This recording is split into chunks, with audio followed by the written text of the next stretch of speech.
दोस्तों, कर्ण और अर्जुन का युद्ध तो बहुत फेमस है और उन पर एक कविता याद आती है कर्ण की महानता पर। तो कविता है रश्मि रथी का 6वें सर्ग से। और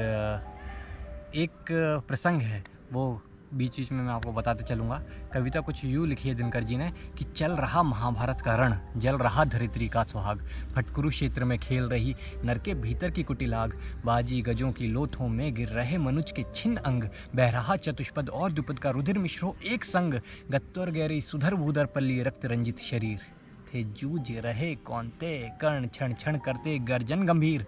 दोनों रण कुशल धनुर्धर नर, दोनों संबल दोनों समर्थ, दोनों पर दोनों की अमोघ विशेष वृष्टि हो रही व्यर्थ, इतने में शर के लिए कर्ण ने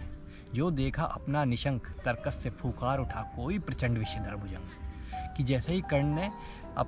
तीर निकालने के लिए अपने निशंक में हाथ डाला, तीर निकाला तो उस पर लपट कर एक सांप आ गया। वो अपना परिचय देता है, वो सांप अपना परिचय देता है, कहता है मैं अश्वसेन विश्रुत भुजंगों का स्वामी हूँ, जन्म से पार्थ का शत्रु परम तेरा बहुविधि हितकामी हूँ। वो अश्वसेन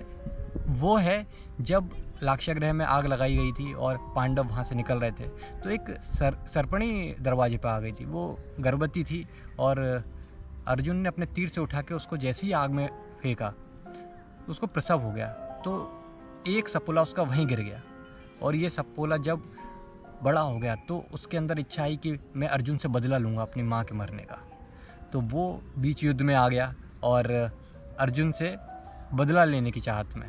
कहता है मैं अश्वसेन विश्रुत भुजंगों को स्वामी हूँ, जन्म से पार्थ का शत्रु परम तेरा वो विधि हितकामी हूँ, कर कृपा इतनी धनुष पर चढ़ शरप तक जाने दे, इस महाशत्रु को अभी तुरंत स्यंदन में मुझे सुलाने दे, कर बमन गरल जीवन भर का संचित प्रतिशोध उतारूंगा, तुम मुझे सहारा दे बढ़कर मैं आज पार्थ को मारूंगा, मैं आज पार्थ को मारूंगा।